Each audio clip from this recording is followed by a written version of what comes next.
Welcome back to the Low Bottom High Rise podcast with me, your host, Moira Casaba. And man, you guys, I'm coming at you today in the thick of it, in the thick of emotion, in the thick of what feels just like a really tough season. I'm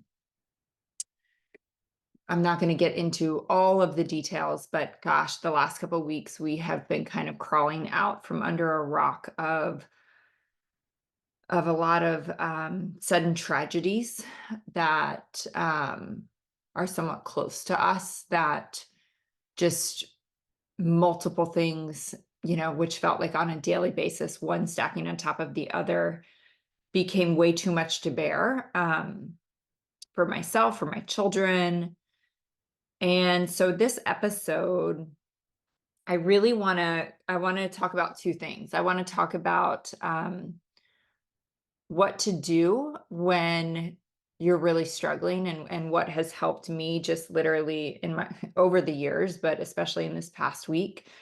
And hopefully it will help you if you're in a season of struggle. And then what goes hand in hand with that is something that I feel like is just a game changer if you're struggling to make a big decision. And it's something I shared about a year ago on my social media, and it really impacted a bunch of people's lives. And I got a lot of feedback about it.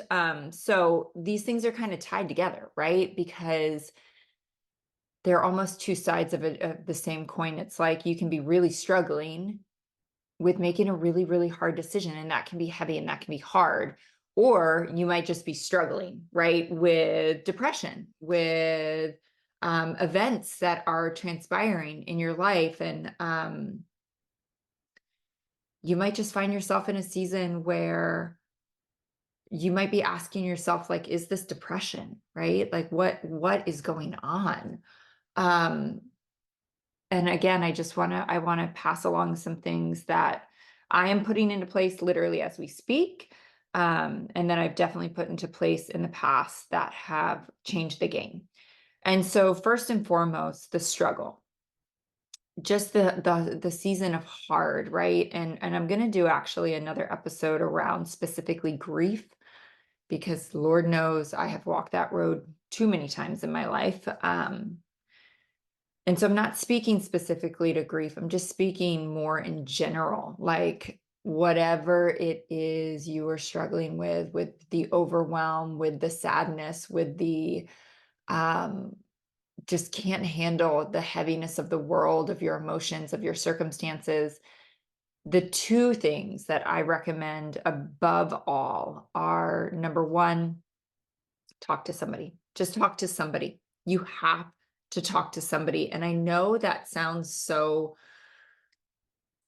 like basic, but the reality is we don't always stop to talk to people. We tend to think that we can handle it on our own, that we can, work it out in our own minds. And I really look back on my life. I look back to my early sobriety. And I realized that because I had the courage, or maybe just listen to the whisper, that God said, you got to talk to somebody. You got to constantly run your thoughts by somebody else. You've got to check your thoughts with somebody else. You have to constantly share what is going on, even if it seems so trivial and small. That's what saved my life.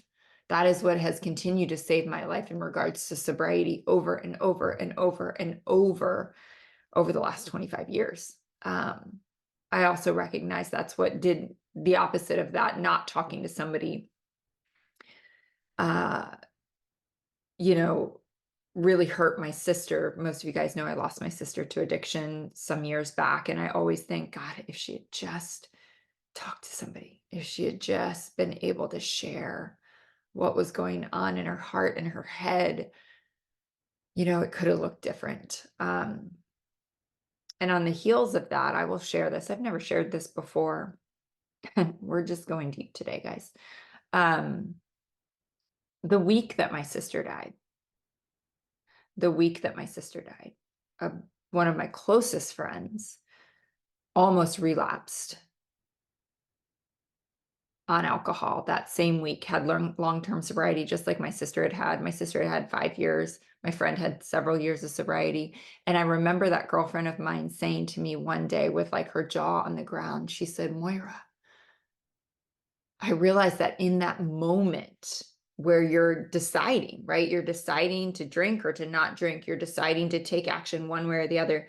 She said, in that moment that your sister and I both had, I picked up the phone to talk to somebody, and instead she picked up the drink, right? Like that's how huge talking to somebody can be. Last week, and I'll share this with you, I was just, go, go, go, go, go, running the kids here, running the kids there, work, podcasts, calls, all the things, meetings.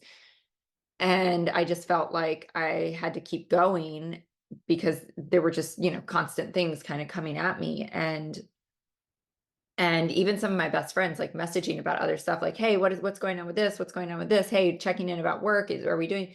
And so I'm responding to even some of my closest friends, and they have no clue where like my heart was. And I sent 3 of my friends a message and just said, hey, I'm struggling. Heads up, I'm struggling. And it just opens the door for a conversation, right? Because sometimes you can pick up the phone. Like sometimes what I should say is you can't pick up the phone. Like the phone's too heavy, right? And it's almost like the idea of picking up the phone and just kind of ripping the Band-Aid off of all this pain is too great, but you have to let someone know. You have to just open the door a crack to have that conversation, right? I messaged my 3 girlfriends and I messaged my husband. I'm struggling. And it just allowed a little bit of back and forth, right? To start to heal that pain. Because I always say, and I full-heartedly believe that pain shared is pain cut in half. And that helped me immensely. So that's number 1. If you're struggling, talk to somebody, right? And talk to somebody too that can like advise you, right? Later on in the week, I reached out to one of our best friends who's also a pastor, who's also a PhD in counseling. And I was like, hey, I don't want to cross the friendship line here, but like, I need I need you to put your like counseling / pastor hat on for me real quick, because not real quick, but I knew I needed to talk to even more people on a deeper level when I had a few days under my belt of being able to like, okay, I need somebody to help me process this from that standpoint, right? So whether it's a therapist or a counselor or somebody, you just got to talk to people. You got to talk to as many people as you can when you're in pain like that. And we got to encourage our children to do the same, right? Like we have to encourage our children because that is the last thing that they are going to do in that situation. And so the second thing that came up for me, and we're going to keep this decision part, we're going to push that to another episode because this is just too much. So be on the lookout for that next podcast episode. That'll be the 4 things you need to do in order to make a good decision. But this is just the pain, right? The pain. The other thing that you need to do, I believe that you need to do, is give yourself permission to stop. Just stop. Stop running, stop working, stop doing, stop shuffling the kids. Just give yourself permission to stop. Last week for me, it got so much that I had no choice. I literally was like, I can't do this. Like I literally can't get on another work call. I can't work. Like I just have to stop. Try to make that decision for yourself before you get to that point, right? And I always think about this. I always think about, the times in my life where someone has tragically passed away or somebody has been in the hospital. And in moments like that, that we've probably all had, we can, in an instant, stop everything. Everything stops. The meetings aren't important. We don't have to make the call. We don't have to be at the place. We don't have to do the presentation. We don't have to shuffle the kids. We don't have to do anything. But in our day in and day out, when we're struggling with pain, we don't see our life that way. We see it as, I got to do this, I got to do that, I got to do this, I got to do that. And your soul is literally screaming for you to just stop and attend to the pain.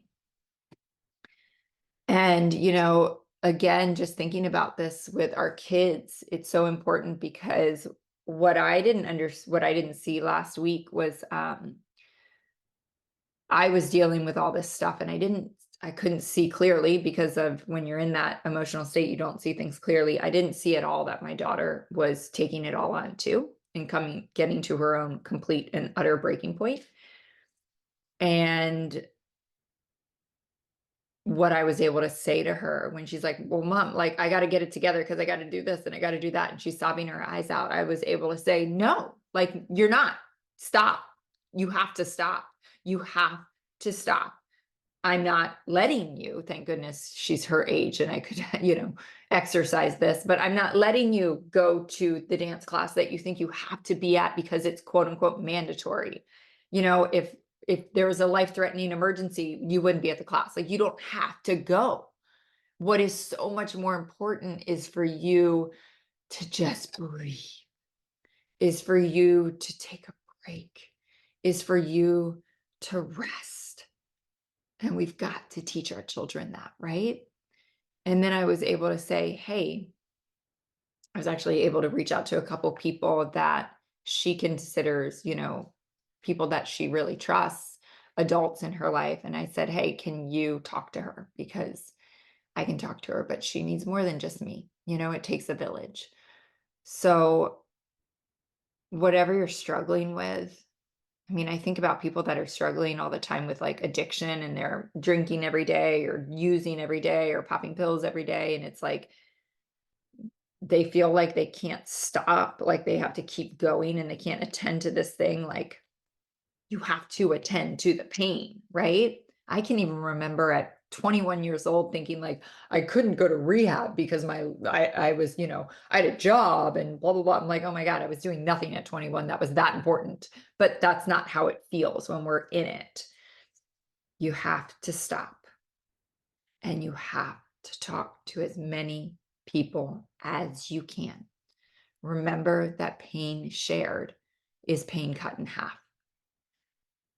So those two things, if you can do those things, if you can teach your children those two things, right? And just remember too that it's important for our children to see us walk through the pain. It's important for our children to see us fall apart.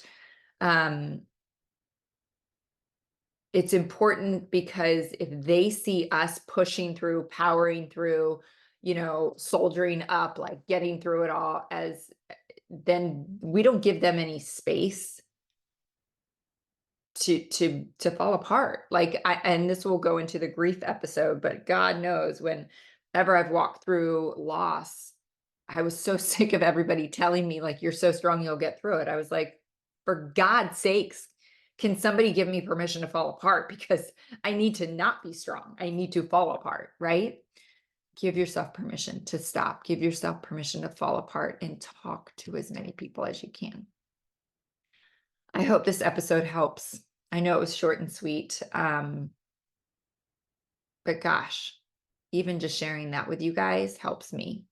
So thank you for being such an amazing audience. Thank you for just being so receptive to these messages. Message me. I would love to hear your thoughts on this episode and how it has impacted your life. And if you were to able to just take it and use it.